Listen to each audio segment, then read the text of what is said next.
Have you ever wondered who actually keeps the world running while everyone else is arguing in the comments? While the digital storm rages on, there is a silent force moving in the shadows. It's not the ones shouting the loudest about their values on social media, nor the charismatic founders of flashy startups who disappear at the first sign of a market correction.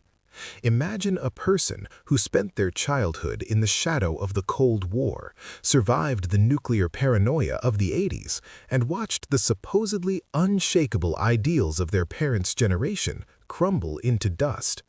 This individual has navigated at least 3 global economic crashes, yet they didn't ask for a bailout. They are the ultimate bridge generation. The ones who transitioned from rotary phones and handwritten letters to neural networks and blockchain, all without posting a single story about how exhausting the change was. This is Generation X. Born between 1965 and 1980, they are frequently dismissed as the forgotten generation. But here is the truth. Their invisibility isn't an accident or a lack of ambition. It is a deliberate survival strategy, forged in the fire of circumstances that no generation before or since has experienced in quite the same way. They don't need the spotlight because they know exactly what it costs. Today, we're peeling back the layers on Psychology Unfiltered to decode the unique psychological firmware that allows Gen X to stay ice cold where others freeze in a panic. But we're also going to ask the harder question: what did it cost them to become this way? Because the most complete psychological portrait isn't always the most flattering one.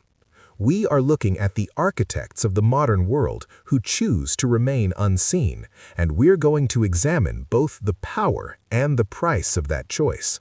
Modern psychology is deeply preoccupied with safe spaces and constant emotional scaffolding, but Gen X grew up in a world where they were the safety. The term latchkey kids, children who returned to empty homes and wore house keys on strings around their necks, isn't just a nostalgic label. It is a neurological foundation. Research from the mid-1980s revealed a striking reality.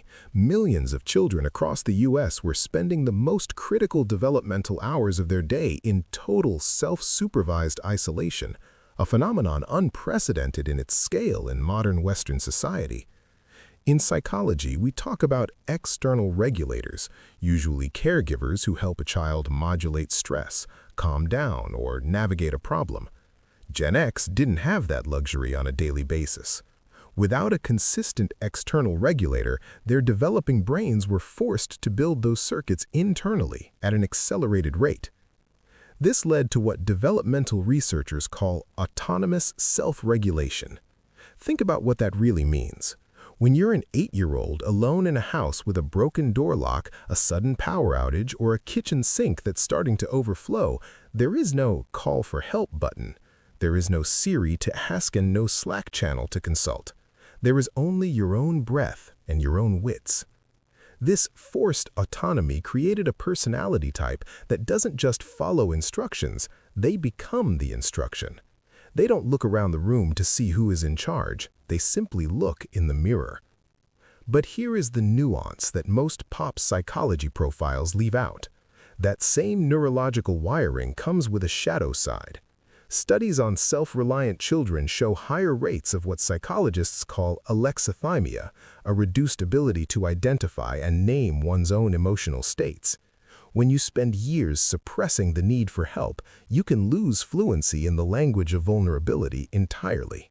Gen X's superpower of self-sufficiency and their infamous emotional guardedness are two sides of the exact same coin. Gen X's formative years coincided with what sociologists call the era of great disillusionment. They didn't just hear about institutional failure in a history class, they felt it in their living rooms. They watched their parents divorce at historically high rates. They witnessed the death of the job-for-life myth as corporations began discarding loyal 20-year employees overnight to protect a fraction of the quarterly bottom line. They watched politicians on both sides of the aisle make promises with the shelf life of a campaign poster. In the realm of psychology, this produced a profound and lasting crisis of institutional trust. Now, it's important to be precise here because this is often mischaracterized. Boomers build their identity around faith in the system. Millennials, having grown up after the disillusionment was already documented, often channeled their distrust into activism, a desire to reform and improve the system. Gen X did something different. They simply stepped outside the emotional attachment to the system entirely. They became observers of it rather than believers in it. Their operating principle became, don't believe the marketing, look at the telemetry. They developed what we might call competence immunity, a psychological stance where your loyalty cannot be purchased by a brand story, a trendy office, or a politician's teleprompter speech. You can only earn their respect through demonstrated, measurable results. This is not cynicism in the classical sense. Cynicism is still a form of emotional engagement with disappointment. What Gen X developed is closer to clear-eyed pragmatism, the ability to evaluate any system, any person, or any promise on its actual merits rather than its stated intentions. It is, arguably, one of the most valuable cognitive skills a human being can possess. The cost? A chronic background distrust that can make deep personal and professional relationships genuinely difficult to sustain. There is a cognitive chapter in the Gen X story that younger, digitally native generations may find genuinely difficult to fully internalize.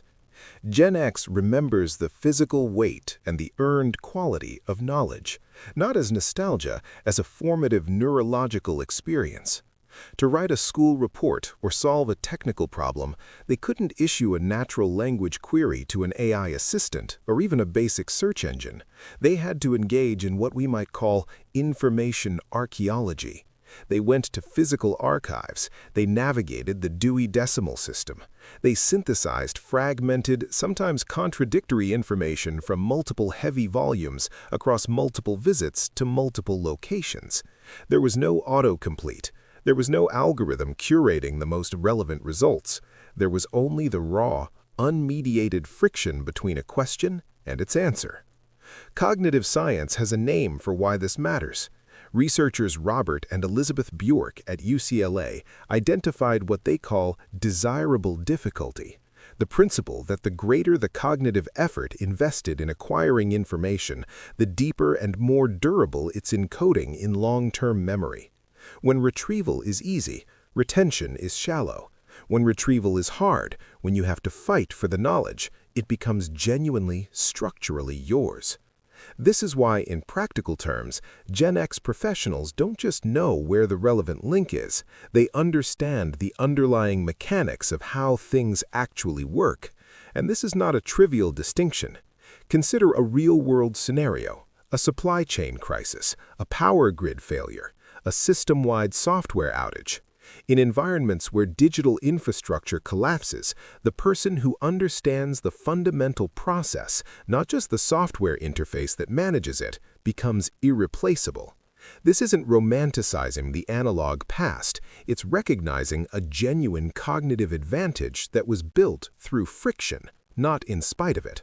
Have you ever noticed that in the middle of a corporate meltdown or a genuine organizational crisis, the most effective person in the room is often a 50-something in a plain jacket whom you've barely noticed before the emergency?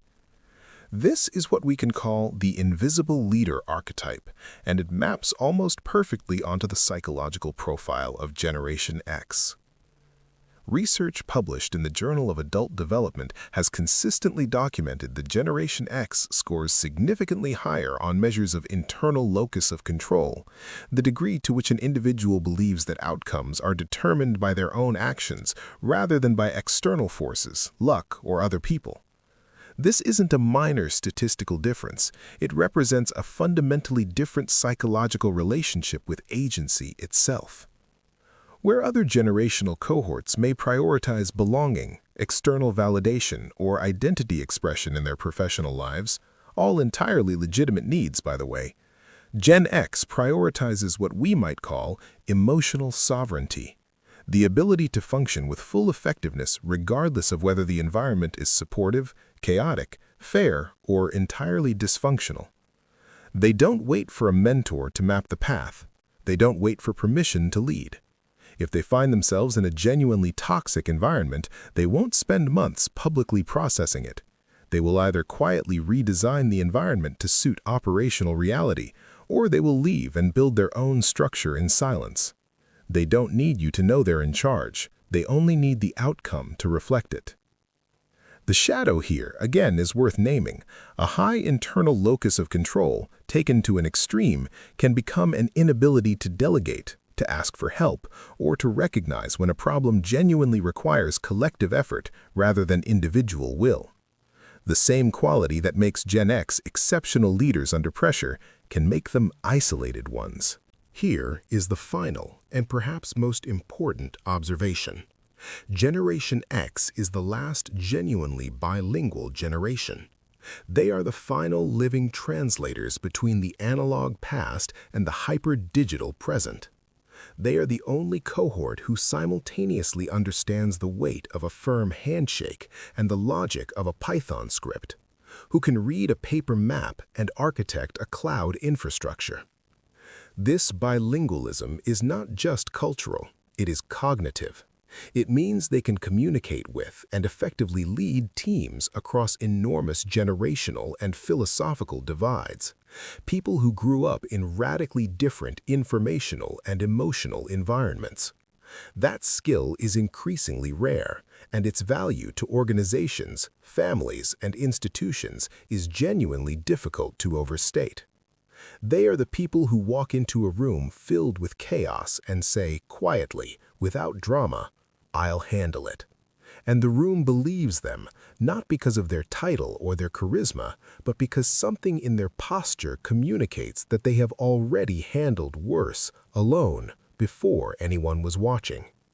They don't seek likes, shares, or recognition. The reward for Gen X is the internal satisfaction of a machine that hums perfectly because they understood it well enough to fix it. The applause is irrelevant. The result is everything. But let's end with the complete picture. The psychological firmware we've described today, the autonomy, the pragmatism, the self-sufficiency, the invisible leadership, was not a gift. It was a response. It was built by children who needed it to survive environments that asked too much of them too early. Understanding that doesn't diminish the strength, it makes it more remarkable. So here is the real question for the comments.